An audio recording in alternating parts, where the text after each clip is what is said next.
Aduh, hari ini kita special edition. Yus. Karena biasanya banyak tim kita. Banyak tim kita ya. Ini kita benar-benar hari ini demi semua sahabat bongkar tidak ada halangan ya. Apapun yang terjadi kita selesaikan. Ya, walaupun sekarang ini tim ada acara bukber ya. Ada acara buka bersama. Kita ya, tetap roll. Tetap paham juga lah ya. Dan Tetap roll. Tetap roll. Tetap roll. Tetap take juga kita. Karena memang kita, waduh, mau memberi yang terbaik dong. Setuju banget. Nah, ngomong-ngomong memberi yang terbaik nih, Bos. Kan minggu lalu kita bahas tentang jaga hati kan? Betul ya? Tapi kita belum bahas nih. Gimana cara jaga hati? Karena gini, ini pengalaman pribadi lah. Kita kan orangnya seneng. Hari kan? ini coach ini on fire terus. Bukan. Tadi padahal saya pikir ya, si coach kan lagi flu gitu ya. Bukan flu sebenarnya sih. pilek. Nih ya hidungnya nggak tahu kenapa nih. Kurang di cun Lagi orang up lagi. Karena kemarin kerja cukup over. Lupa suplemen jadi sempat drop. Jadi suplemen itu penting ya. Bos. Nanti kita bahas lain waktu ya. Nah, iya, ini pengalaman pribadi lah. Kan dulu saya pernah ngomong tahun berapa itu ya, tahun saya lagi jaya-jaya, lagi naik, lagi heboh-heboh, lagi naik, bilang bukan naik down lah ya, saya nggak pernah naik down ya. Naik kapal terbang. Naik kapal terbang gitu ya. Wah, lagi heboh-hebohnya, lagi bagus-bagus ya. Waktu lagi masih di bawah kan, masih lagi baru mau nanjak itu saya udah pernah ngomong sama Bos Andi kan, Bos. Kalau gue sombong, kalau gue ada masalah, kalau gue lagi tawar hati, ngomong ya. Tolong diingatkan. Karena gitu kan. Nyampe titik itu, sadar sih diomongin. Mil. Siapa yang ngomongin? Bos Andi. Masa sih? Pernah. Pernah ya? Pernah. Oh, pernah ya? Di mana, Coach? Saya lupa loh, Coach. Bercanda dia. Serius, saya lupa. Pernah lah waktu itu ngomong, Mil hati-hati, kamu ini. Bilang, nah lucunya waktu itu saya nggak aware. Mungkin lagi belagu kali ya, lagi merasa bahwa di atas angin, wah, I am the best, I am the star gitu ya. So saat diomongin tuh kayak angin lalu aja. Akhirnya ya hatinya keganggu, belagu, sombong, merasa di atas angin, merasa punya kuasa, punya power, punya segalanya. Wah, at that time sih uang punya, power punya, semua punya kan. Jadi kayak, wah, itu nggak denger apa kata orang loh. Nasihat orang nggak kedengeran. Nggak dengeran loh. Ya, sorry, bukan apa kata orang. Nasihat orang-orang yang bijak ini saya nggak denger loh. Sampai guru spiritual saya ngomong pun saya nggak denger loh. Guru spiritual ngomong pun saya bisa nggak denger. Satu titik akhirnya papa saya bilang gini, Mil, lu sombong. Buduh. Papa. Ingat tuh di meja makan, tiba-tiba dia cuma gebrak meja, lu sombong. Tuh masih mikir, kan banyak ilmu lah ya. Kadang orang kalau banyak ilmu juga hati-hati. Maksudnya banyak knowledge ya. Sombong dari mana? Gue tuh, wah. Tetap gak denger juga. Sampai akhirnya mulai turun pun, gak aware saya turun. Sampai jatuh, ditimpa tangga, diinjak dinosaurus. Tiarap. Baru. Gila ya. Salah satu kejadian tiarap itu seperti apa? Lucunya waktu itu kan mungkin beda-beda. Tiap orang jatuh beda-beda ya. Ada yang mungkin jatuh di masalah keuangan. Kalau saya waktu itu adalah grup masih besar, tim masih besar, uang masih ada. Tapi? Cuman ada sesuatu kewajiban yang perlu saya selesaikan. Uang juga ujungnya. Ada masalah keuangan. Uang masuk masih bagus loh. Waktu itu Keluar lebih bagus. Keluar lebih bagus lagi keluar ya. So, anggaplah inputnya 100, keluarnya mesti 200, 300. Keluar gitu. Mesti masuknya 100, keluarnya 200, 300. So, waktu itu kira, wah gila ya ini ya. Udah itu, karena stres, karena pusing, bingung, yang 100 ini pun pelan-pelan turun. Wah itu, akhirnya hutang banyak. Hutang banyak, hidup dari kredit card. Wah, itu seru banget sih itu. Sampai satu titik, pas di Surabaya, anak gue tuh baru umur berapa tahun ya, baru berapa bulan nggak salah.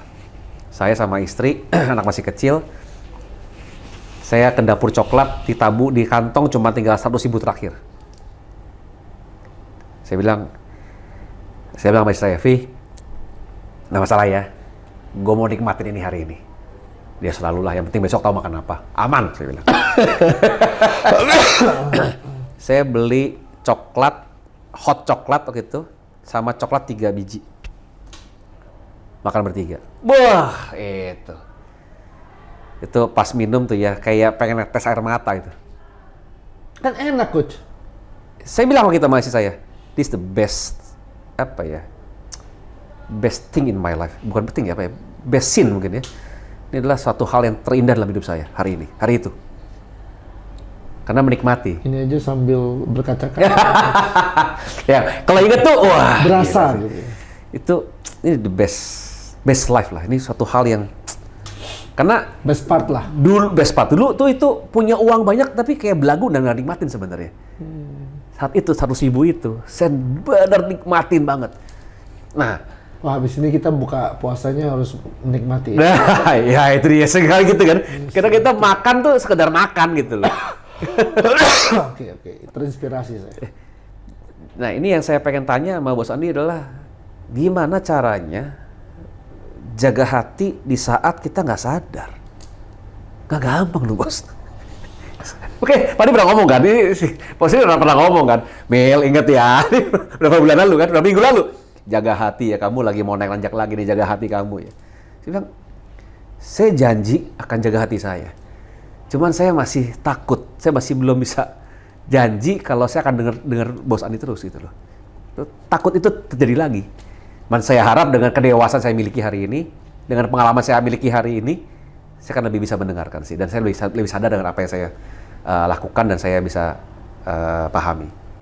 Jadi gini, Coach, buat saya gini, saya juga pernah seperti Coach.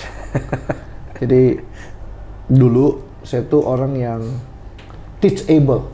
Wow. Ciri-ciri orang yang tidak sombong kan teachable. Betul. Mau diajar. Apa yang diminta, apa yang diperintah, saya kerjakan. Yes. Ya. Dan tiba-tiba satu waktu saya menjadi pribadi yang tidak teachable, sulit mendengarkan orang lain. Jadi ciri-ciri orang yang sombong adalah tidak bisa mendengarkan orang lain. This is symptoms. Salah satu gejalanya. Ya, dia sudah merasa bahwa dia paling tahu, paling benar, dan akhirnya tidak ada pertumbuhan dalam apa yang saya kerjakan. Oh, I see. Jadi stuck semuanya, stuck, benar-benar stuck banget gitu, ya kan? Itu lucu ya, bisa begitu ya, Bang ya? Iya, konyol sih kedengarannya. Di kala itu saya seorang speaker, tetap perform, tapi saya tahu saya tetap influence, saya tetap impacting, tapi saya tidak bisa grow gitu loh. Itu dia. Dan saya bahkan tidak sadar bahwa saya sombong. That's a problem. That's a problem. Iya, tapi sebenarnya kalau saya kaji sekarang nih, lagi kita ngobrol, ada perbedaan kualitas dalam mendengarkan dulu dan sekarang. Itu sudah tanda-tanda kan, sudah gejala, sudah symptoms. Dan akibatnya memang sayang sekali, hidup saya tuh stuck cukup lama tanpa saya sadari itu stuck. Iya sih. Karena masih berjalan dengan baik gitu. Yes. Sama. Semua berjalan begitu aja, tapi sebenarnya posisi hati saya waktu itu sudah sombong. Dan ada stagnasi dalam hidup saya. Nah,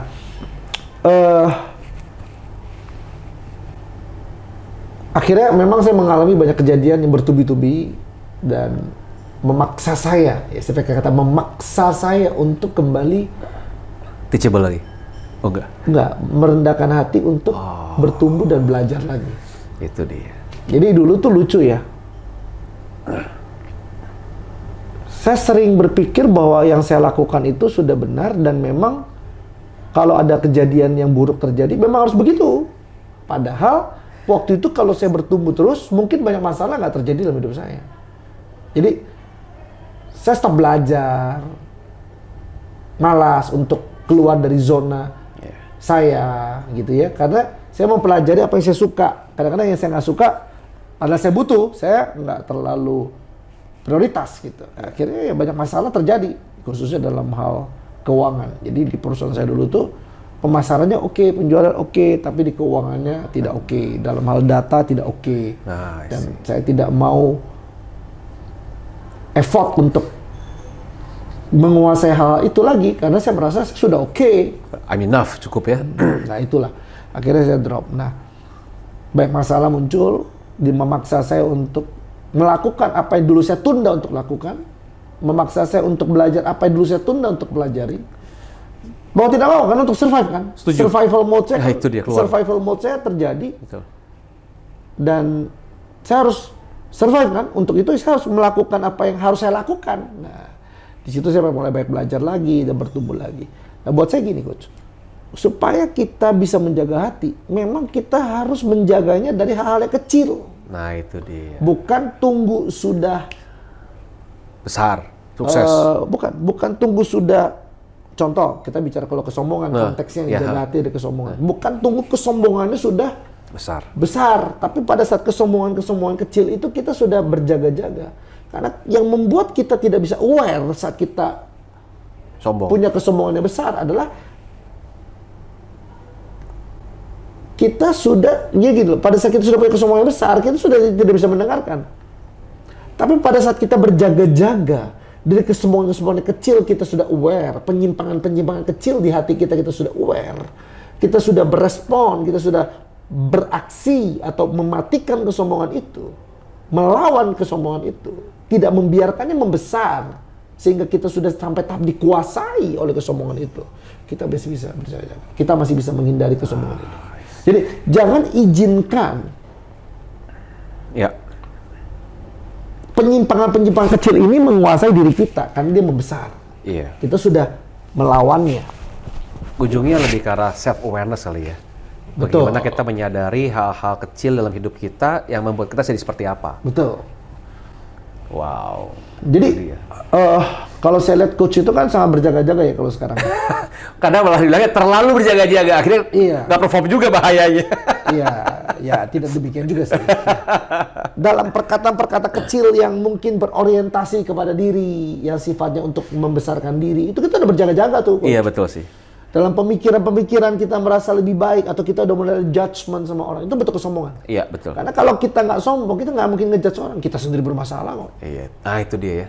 Kalau kita sudah mulai ngejudge dalam pikiran, seolah-olah perkataan ngejudgment juga, walaupun dikemasnya cantik loh, coach, tapi hati nurani kan tahu. Betul sih. Nah, waktu ada penyimpangan-penyimpangan kecil, jangan dibiarkan kepada penyimpangan-penyimpangan besar gitu. Yes.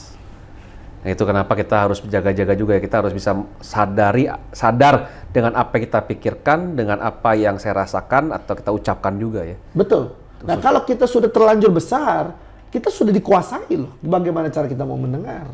Dan serunya adalah gini sebenarnya, pada saat kita lagi nanjak naik, kita pas lagi bener-bener lagi take off tuh, wih cepet loh bos. Oh gitu ya? Buat saya, nggak tahu ya, saya berapa kali pernah alami itu kan. Pas lagi fight tuh kayak, berjuang tuh kayak susah banget, berat banget. Begitu titik ya, tak. Itu dari titik itu ke naik ke atas. Kayak floating gitu, mengambang. Itu gila, itu cepet banget itu. Nah itu loh, makanya kenapa bener ya Bos Ani bilang tadi, kita harus jaga dari sini sebenarnya. Lagi susah, lagi setengah mati, lagi struggle untuk bertumbuh ya. Situs aware tuh. Punya, makanya bilang consciousness atau self-awareness is a key untuk hidup kita. Karena begitu kita bisa aware, pas dia take off pun kita tetap masih ada self-awareness yang baik. Karena begitu dia titik sampai one point dah, tak. Itu boosting take off itu ngeri loh itu. Pelipatannya boom. Nah itu kalau kita nggak aware sampai titik itu, wah. Wah, jangan dicoba deh. Ya saya buat teman-teman yang nonton juga usia 18 sampai 19 saya dapat kesempatan untuk menjadi bintang ya, dan itu lebih heboh lagi tuh. Si bos. Iya, karena tidak pernah terlintas dalam pikiran saya di usia sekian bisa menjadi bintang, mega bintang di saat itu. Yus. Kedaulatan, kemutlakan ada di perkataan-perkataan saya loh ya, waktu itu ya. Wah, mutlak, daulat gitu kan. Dan mencicipi keberhasilan, kesuksesan di masa muda itu, saya pikir akan begitu terus. Pikiran saya gini, I start good, ya kan? Saya mulai dengan sangat baik usia 18-19. Aku akan finishing well. 18-nya di sini. Apalagi kalau nanti sudah di akhir usia saya gitu. Wah. Seberapa tinggi, seberapa mulia pikiran. Ya kan, saya Itu menikmatinya 5 tahun, 2023 saya mengalami begitu banyak ujian-ujian dalam hidup saya. Karena apa? Itu stop belajar, stop bertumbuh. 2003. 2003. Stop belajar, stop bertumbuh. Secara banyak hal ya. Tapi memang ada sisi yang lain juga saya bertumbuh ya. Nah, untungnya saya adalah waktu itu ada satu sisi yang saya bertumbuh, sisi rohani saya. Jadi saya mengenal, tapi bukan berarti saya waktu itu sadar saya sudah Belagu ya? sombong. Ya jadi di sisi rohani itu kan banyak. Ya, ada beberapa aspek dalam sisi rohani itu saya bertumbuh sangat. Tapi beberapa aspek dalam beberapa hal rohani itu juga saya tidak sulit mendengar orang, hanya orang-orang tertentu yang saya dengarkan. I see. Nah itu udah ciri-ciri gejala orang sombong ya. Sulit mendengar, sulit belajar, tidak mau bertumbuh, merasa lebih tahu, merasa lebih benar, suka menghakimi, suka menjelekkan, ya kan, suka menilai. Tidak mungkin orang yang sesama orang yang sama saling menilai. Ngapain orang kita sendiri bermasalah kok? Iya. Iya kan? Nah, ini bagus menilai banget, dalam konteks menilai untuk menghakimi ya, iya, betul. bukan menilai untuk mapping ya, pemetaan. Itu lain lagi ya. Itu this false strategy. Maksudnya adalah ini teman-teman semua yang mungkin nonton bongkar hari ini satu symptoms ya. Mungkin bisa ditulis juga, mungkin bisa di play atau di pause gitu ya. Dituliskan tadi ya kata-kata Bos Andi tadi. Itu loh symptoms atau gejala-gejala di mana orang bisa sombong, tinggi hati. Budak coach. Ya pasti. Kalau kondisi orang lagi sombong tuh budak. Memang. Budaknya luar biasa itu budaknya. Telinganya bisa mendengar tapi tidak bisa mendengar gitu loh. Iya. Gimana tuh ngomongnya? Dia bisa mendengar tapi nggak mau mendengar. Gitu. Dia bisa mendengar suara. Bisa, tapi nggak mau diproses. Tapi tidak mengerti. Nggak ngerti. Ya.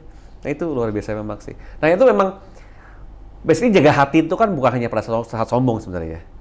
Jaga hati. Salah satu contohnya. Salah satu contohnya. Ini yang paling common sebenarnya. Tapi jaga hati itu kan bukan hanya saat sombong.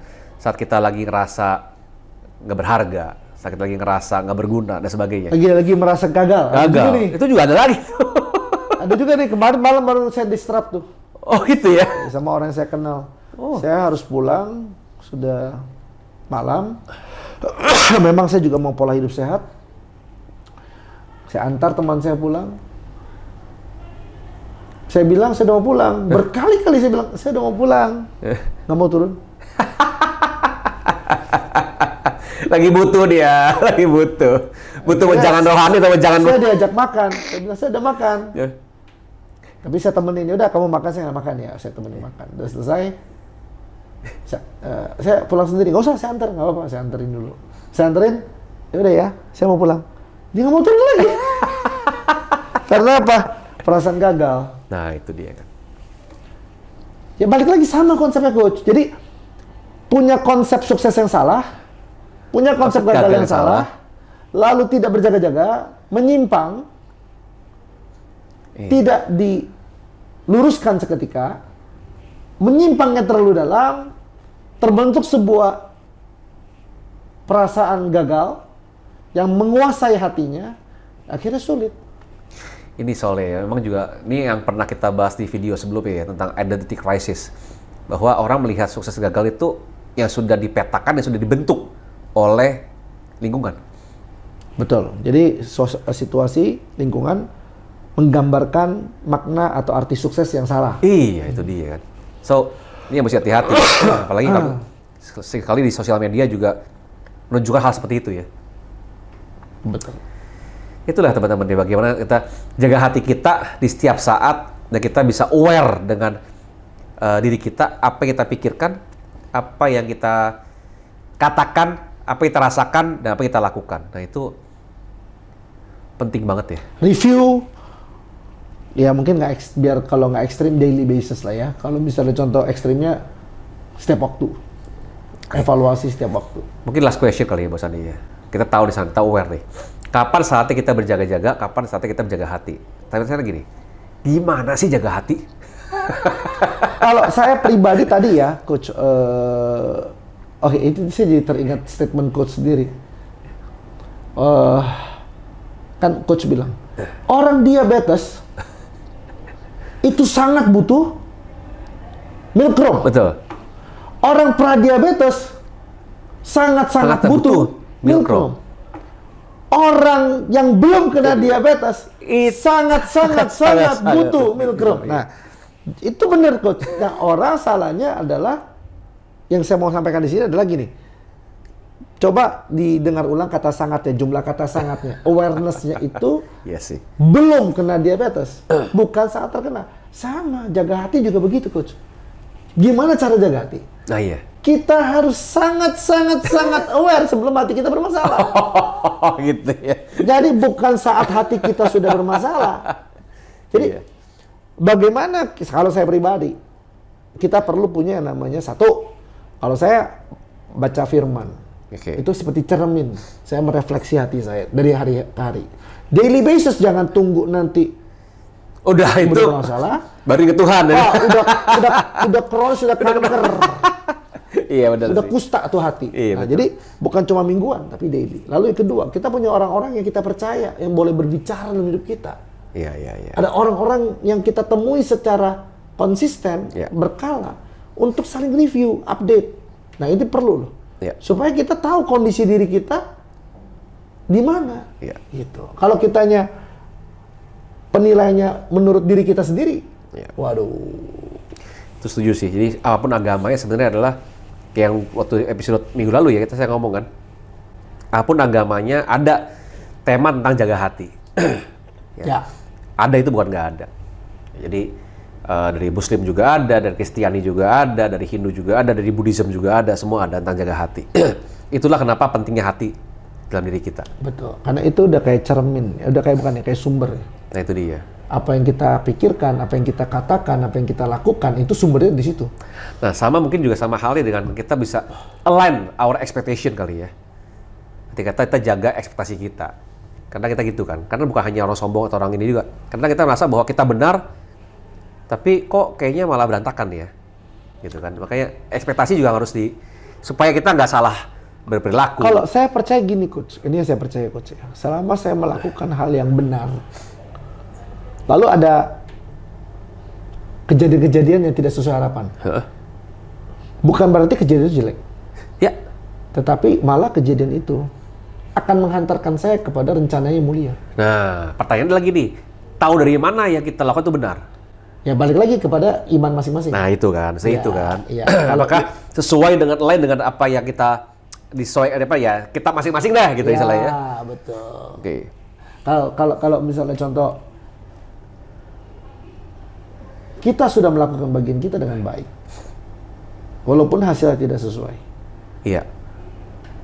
ada hasil yang lebih baik. Iya sih. Nah, itu dia. So, line our expectation. Jangan sampai walaupun kondisi tidak sesuai dengan apa yang kita harapkan, don't judge. Jangan judge semua. Jangan. Ini salah gua, ini salah dia, ini salah kondisi, salah Tuhan, salah. Jangan. Keep doing. Selama kita lakukan yang benar menurut kita masing-masing gitu kan. Kita align dengan apa yang benar menurut rohani dan iman kita.